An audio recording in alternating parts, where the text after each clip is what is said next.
Take her weapon. Now! Don't ask why. The command sliced through the desert air like a blade. 5 instructors moved in without hesitation, surrounding the woman they'd quietly dubbed the biggest mistake in the program's history.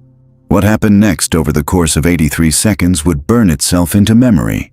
It would shatter assumptions, reduce reputations to rubble, and transform Eden Kess from an apparent administrative fluke into something the military had no protocol for. This is the story of how a quiet woman erased 5 elite soldiers, and why the footage remains buried beneath clearance levels that don't officially exist. Before we get there, I want to share something with you. Stories like Eden's take months to uncover scrubbed names, missing files, whispers no one wants to repeat. But they matter, because strength doesn't always shout. Sometimes it walks in quietly and rewrites the rules. The convoy wheezed to a halt at Southgate Sector 9. The heat already clawing through the windows as 17 candidates prepared to meet their proving ground. Most of them wore the same expression, tense jaws, darting eyes, caffeine-fueled adrenaline. But Sergeant Trey Danner, observing from a shaded platform above the grounds, zeroed in on something off. One of the arrivals didn't match the file photos. She wore civilian boots, no tactical insignia, a plain gray top instead of regulation prep gear. Danner narrowed his eyes. She moved with an unhurried confidence, not arrogance, not fear, just certainty. Like someone who had already memorized the layout, exit points, visibility, personnel. Who the hell walks into echo training like she already passed it? Her name, Eden Kess. Her file was clean, too clean. Commander Marla Quinn had flagged it earlier. Only 7 pages. Vague postings, no decorations. But buried at the bottom, one line had made her skin go cold. Previous clearance level Echo Black archived. She'd never seen archived attached to a living candidate, and never to one presumed civilian. Later, Quinn would review checkpoint footage 3 times. Eden didn't gawk like a tourist. She didn't follow the others. Her eyes tracked exit lanes, mirrored glass, blind spots, and her emergency contact section, redacted, not blank, scrubbed. Danner watched as she stepped into formation. Calm, silent, civilian on paper, but there was something in her stillness that didn't belong. "She's not green," he muttered. "She's just covered in dust." He didn't know it yet. But the rules of his world had just changed, and the system he thought he controlled had already been breached. Weakness was a luxury that got people killed, and sympathy that was just weakness wearing a disguise. At Camp Grayson, there was no room for either, and Sergeant Trey Danner made sure of it. When the candidates assembled for their first outdoor assessment, Danner stood waiting on the tarmac like a lion watching new prey stumble into his domain. The sun was already high. The sand radiated heat like punishment, and across Range Echo 7, the ghosts of broken candidates still lingered. Obstacle courses stood like monuments, deceptively simple at a glance, but every line and corner had been engineered to expose ego and erase it. Danner moved through the formation, scanning faces. Most looked as expected young, lean, all energy and no edge. And then there was her, still, relaxed, hands at her sides, boots, civilian. But now, something else was watching her too.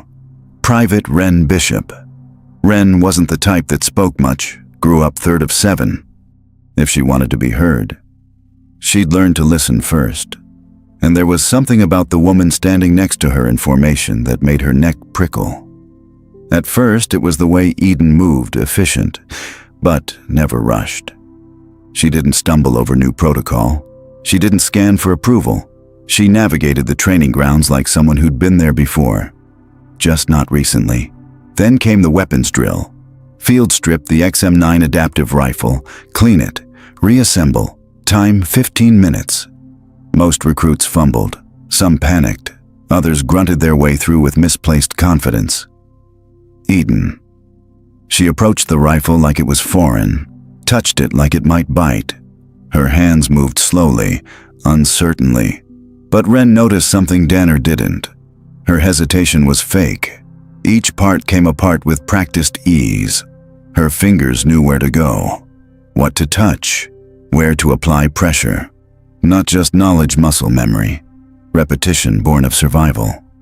She finished in just under 6 minutes, still pretending to struggle, still hiding. Ren couldn't explain why, but it chilled her more than it impressed her. And Danner, he didn't see it, didn't want to. Each day, his harassment got more pointed, more personal, but Eden didn't react. Not with anger, not with fatigue. Just yes. Sergeant, understood. Sergeant, no edge, no inflection. Ren had watched people break before crack under less than this, but Eden didn't bend. She absorbed it all, like stone worn smooth by storms that never moved her. Ren started timing her runs, 7 minutes, 45 seconds, per mile, on the dot, day after day, like clockwork, like math. That's not a pace, Ren whispered to herself one morning. That's calibration. She didn't know who Eden Kess really was, but she was beginning to understand what she wasn't. The shooting range revealed something that had been quietly building for days, an inconsistency too precise to be accidental. Sergeant Trey Danner stationed himself behind Eden Kess like he was auditioning for a war movie, arms crossed, tone theatrical, ready to critique every flinch, every off-center shot. His smirk wasn't just confidence, it was performance, aimed not at Eden, but at the younger recruits still too green to tell the difference between competence and cruelty. The targets were set at standard qualification distances, the kind that separated trained shooters from weekend warriors. Around her, candidates fumbled through the basic stance, grip, breathing, trigger discipline. It was a symphony of missed shots and frustrated curses. Eden stepped forward like she was mimicking a checklist. Her posture was flawless, her grip exact. She raised her XM9 adaptive rifle slowly, as if consulting a memory she didn't quite trust. The desert heat shimmered across her scope, bending the air between her and the target like a mirage. She fired, then again, and again. Each shot spaced carefully, deliberately, like she was trying not to impress anyone when the ceasefire was called. Danner swaggered forward, already rehearsing whatever demeaning line he planned to deliver. But the moment the target came back, everything changed. It wasn't 5 holes, it was one, a single, ragged opening dead center in the bullseye. 5 shots, 1 point of entry. Master Gunner Frank Voss, the range instructor who'd trained special ops teams for over 2 decades, turned pale. He'd seen groupings like that 3 times in his life, and every time, the shooter's name had ended up redacted in records that weren't supposed to exist. But Danner, he saw only what he wanted to see, dismissed it, mumbled something about luck, and walked away, still clinging to the lie he'd built around her. Then came hand-to-hand training, and that's where everything started to crack. Danner's style was brutal raw dominance, brute strength. His demonstrations weren't instruction, they were intimidation. He'd slam candidates to the mat like it was a message adapt or bleed. Eden was paired with Delaney, a former college wrestler with 70 pounds on her and the kind of swagger that came from never losing. She looked unsure, hesitant. The move she attempted was textbook, just as Danner had shown. Delaney went down with a thud, got up, nodded. End of drill. Not quite. Private Ren Bishop had been watching from the edge, watching closely. What she saw wasn't hesitation, it was refinement. Right before Eden moved, her weight shifted slightly, her grip adjusted by millimeters. The leverage she used, not what Danner had taught. It was cleaner, faster, smarter. When Danner tried to correct her form, telling her to use more force, less finesse, Eden just nodded, but her nod didn't say, "I agree." It said, "I've done this with people who actually mattered." Each day brought fresh attempts to humiliate her, and each day, Eden responded with the same robotic calm. Yes, Sergeant understood. Sergeant, it wasn't just unnerving. It was unclassifiable. She gave them no anger, no weakness, no tells. She was smoke in a battlefield full of fire, and no one, not Danner, not the recruits, not even Bishop had any idea what she was really preparing for. The breaking point came in week 4. Major Harrow called it the reality check drill, but everyone on base knew what it was. An execution staged for an audience. The rules survived 30 seconds, against 5 of Camp Grayson's best. If you failed, you were out. No appeals, no transfers, just a black mark on your record that followed you like a ghost. And standing in the center of it all was Eden Kess. Most still called her Caldwell, an alias from a quieter past. But the people who mattered were starting to suspect that wasn't her real name. The announcement came after lights out, when exhaustion blurred the line between fear and clarity. We separate the pretenders from the real thing tomorrow, Harrow told them, standing in front of the floodlights like a prophet preparing the storm. This isn't a drill, it's a revelation. Then he locked eyes with her. Kess, you've struggled with basic competencies since day 1. Let's see if anything from your civilian life translates. He let the silence stretch. 5-on-1, no resets, no excuses. If you're still standing after 30 seconds, we'll call it a miracle. Gasps. Then silence thick as oil. This wasn't a test. It was public execution wrapped in doctrine and delivered with a grin. But then something shifted. She smiled. Not defiance, not sarcasm, a quiet, eerie contentment. Like someone hearing an old melody no one else could hear. Private Wren Bishop, watching from the second row, felt her stomach knot. Every instinct she'd ignored since day 1 began screaming, they picked the wrong person. By morning, word had spread. Soldiers from every unit found a reason to show up. The medics prepped trauma kits. Field officers lined the perimeter. Even Commander Vexley showed arms folded, eyes unreadable. She'd been up all night rereading Kess's intake file. A line from the security clearance still wouldn't let go. Archival. Tier observe only. Classified under shadow folder. Then came the 5 cross. Shinoda, Clem, Bram, Marek. Each one hand-picked, each one elite. They stretched casually like apex predators, supremely confident the outcome was already decided.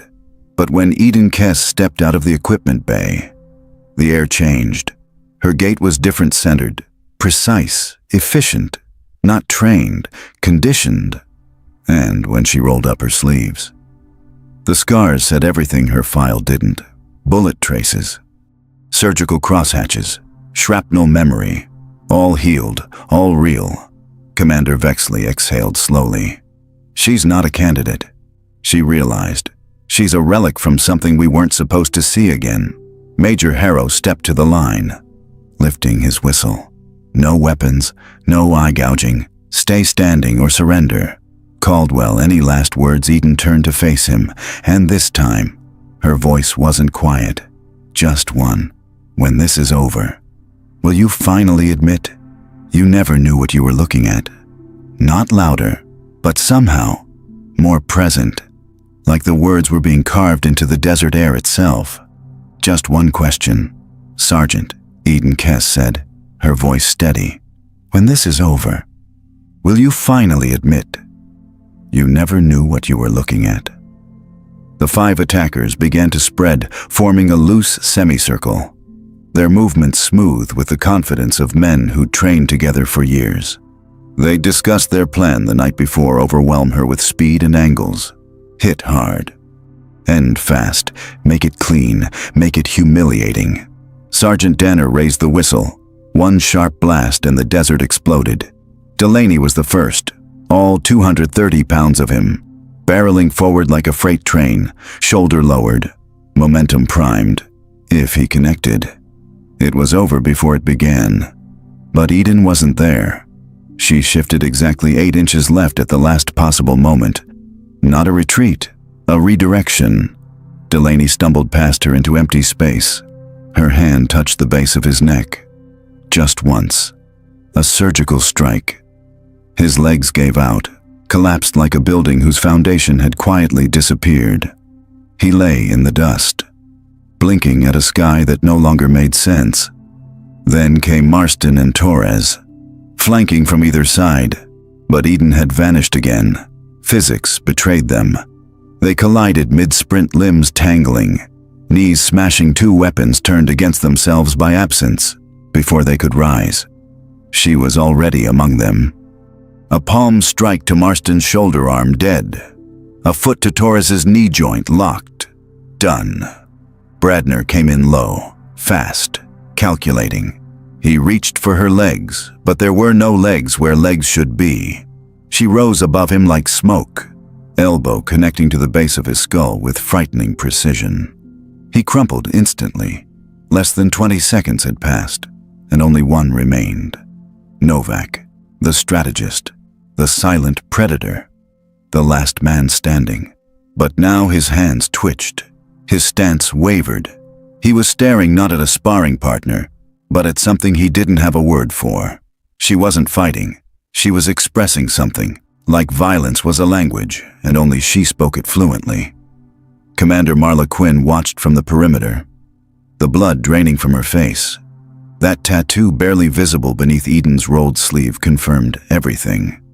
6 parallel lines, 1 crossed out. Echo Division, the Phantom Unit. Operatives whose records didn't exist, whose actions never appeared in after-action reports, whose survival often meant someone else's name was buried instead. The 7th line crossed out meant she'd been presumed dead. And yet, here she stood. Novak took a step back, then another. "I yield," he whispered, voice barely audible in the stunned silence. Eden didn't smile. She didn't gloat. She simply checked the others, one by one. Her touch now gentle, clinical, ensuring no permanent damage had been done. Only pride had been destroyed. The silence fractured when Private Wren Bishop began clapping, softly at first, then louder. Others joined, then more, until all of Range Echo 7 stood on their feet, not in celebration, but in recognition. They weren't applauding a victory. They were acknowledging a truth. For weeks, they had been in the presence of something extraordinary, and been too blind, too arrogant, too conventional to see it. Eden picked up her towel, slung her bag, walked away with the same unhurried grace she had the day she arrived. Except now, everyone finally understood what they had been watching. Within hours, Eden Kess was quietly reassigned. Her new role, advanced combat instructor. Her true past still sealed. Her name never spoken aloud again. But those 83 seconds would echo through Camp Grayson for years, not as a drill, but as a redefinition of what deadly truly looked like.